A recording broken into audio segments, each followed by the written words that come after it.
Assalamualaikum warahmatullahi wabarakatuh. Obrolan kita pagi kak, mungkin ngambil obrolan yang agak serius ya. Ngambil tema tentang kebahagiaan. Kunci kebahagiaan tuh ada tiga. Jadi anak bahagia tuh ada perlu megang tiga hal. Yang pertama harus ada ilmu, pengetahuan. Karena kebahagiaan itu pacak dicapai dengan melakukan hal-hal yang utama. Untuk tahu hal-hal yang baik, yang utama itu harus ada ilmu. Kunci yang kedua adalah kondisi jiwa. Nah itu lagi kita bahas siko-siko. Kunci yang ketiga adalah penerimaan. Nah untuk obrolan pagi kak kita bahas yang ilmu.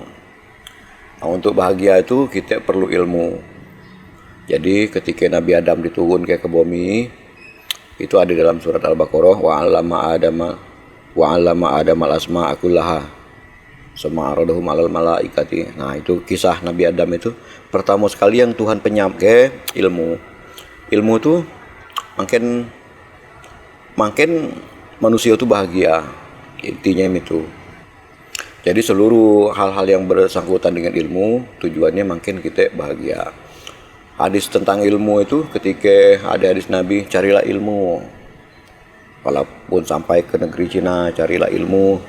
Dari buayan sampai ke liang kubur, itu intinya adalah Nabi itu sangat ingin kita bahagia. Tuhan itu sangat ingin kita bahagia. Dan tanda-tanda kekasih Tuhan itu adalah ya la khaufun alaihim wa lahum yahzanun. Dak suwe rasa takut dan mereka dak suwe pula ase khawatir, cemas. Nah itu namanya bahagia. Bahagia itu ilmu. Ugang-ugang alim, tapi ilmu bukan ilmu baik, ilmu yang diamalkan, ilmu yang bersinar. Itu kesenangan, kebahagiaan itu ada durasi. Ada yang kebahagiaan pendek, ada kebahagiaan yang lebih panjang, ada yang panjang lagi, ada yang kebahagiaan itu tak terbatas. Contoh kebahagiaan yang pendek yaitu amun barat nyebutnya pleasure. Contoh kita makan, minum, kamu kita lapo kan pas makan itu ada asik gemerah, ada asik bahagia. Tapi pendek, paling berapa menit. Itu sifat-sifat kebahagiaan jasad itu pendek. Itulah kebahagiaan yang durasinya pendek. Contohnya kita minum ngopi. Ya pas ngopinya sedap, lemak, nah itu kita gemerah, ini kita fresh, cuman pendek. Dan tuh kita susah ini lagi, untuk bahagia lagi harus minum kopi lagi. Nah itu kapan kebanyakan, malah dia kapan malen, ndak bahagia lagi, ndak senang lagi. Kemudian kebahagiaan berikutnya yang lebih panjang, itu pencapaian kita namanya. Misalnya kita pengen lulus sekolah, nah itu bahagia, itu lebih lama dari makan minum tadi. Misalnya kita jadi ya sifatnya pencapaian namanya baik, kita nak jadi pegawai negeri, nah itu kebahagiaan yang lebih lama dari yang sifat jasad tadi, ya pencapaian. Tapi tetap baik kaki, walaupun lah jadi pegawai negeri, bahkan walaupun lah jadi bupati, kebahagiaan tuh ada batas. Nah kaki sekian ini kita bertemu dengan permasalahan, maka kebahagiaannya hilang lagi. Kita perlu pencapaian yang lain lagi. Tapi kebahagiaan yang dia hasil oleh pencapaian itu lebih lama daripada kebahagiaan yang sifatnya pleasure. Contoh misalnya kita yang pleasure tadi, kita liburan, itu kan sifatnya pleasure, pendek, malah dah ngawe kenyebai. Kebahagiaan yang berikutnya adalah kontribusi. Kita membantu orang lain untuk mencapai sesuatu, atau untuk mencapai kebahagiaan yang antara dua tadi.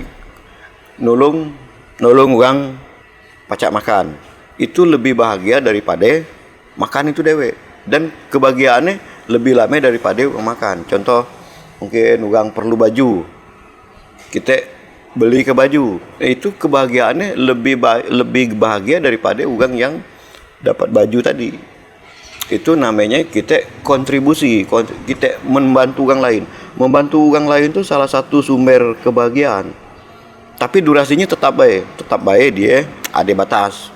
kita membantu mungkin nyekolah ke orang lain. Nah ketika dia tamat kebahagiaannya lame, lebih lame daripada orang yang berhasil tadi. Kita orang yang lu mau nolong orang lain tidak tahu dirasa kebahagiaan itu. Kebahagiaannya lebih langgeng, lebih lame, tapi tetap baik ada batas. Mudah ngilang ke batas itu. Tahu-tahu kita nolong orangnya tidak terima kasih. Nah kita lah mulai tidak bahagia. Nah, tingkat bahagia yang berikutnya adalah ultimate good. Ultimate good itu ikhlas, bekerja tanpa pamrih, kebaikan tanpa pamrih. Kita nolong orang, kita mencapai sesuai itu tanpa kita harapan kepada orang lain. Kesenangan itu aku udah pacak menggambarkannya, karena kita memang belum sampai ke situ. Kita kadang ngomong ke ikhlas, tapi ikhlas itu cuma di mulut, kita tidak tahu. Ikhlas itu sangat nikmat. Kalau orang yang dia pengen menikahi seorang gadis misalnya, setelah dia menikah itu kan bahagia, karena dia sifatnya achievement, mendapatkan sesuatu. Nah, ikhlas itu kebahagiaannya lebih langgeng dari situ. Aku lupa menggambarkannya secara ini mana ya sih, karena ikhlas itu level yang sangat tinggi. Kan walaupun ada yang sanggup bercerita, tetap baik, karena dia dimensi lain, tidak kepaham yang level bawah.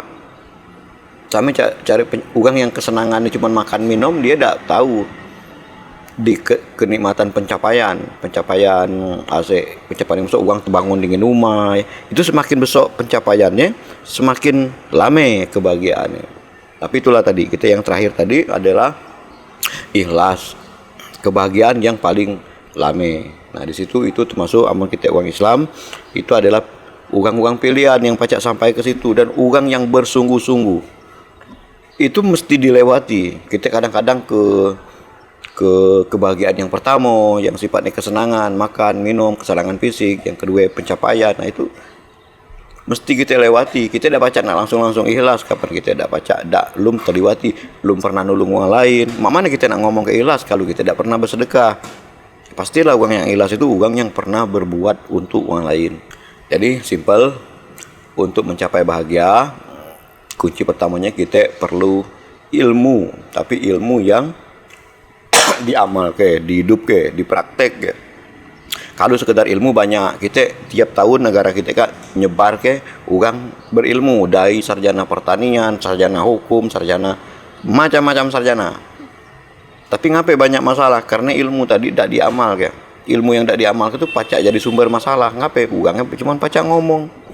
Ilmu politik tapi tidak dilaksana, tidak ilmu hukum tapi perjalanan hukum tidak dilaksana, ilmu pendidikan, ilmu berapa banyak kita sarjana itu. Tapi apa manfaatnya bagi negara kita? Karena tidak diamal.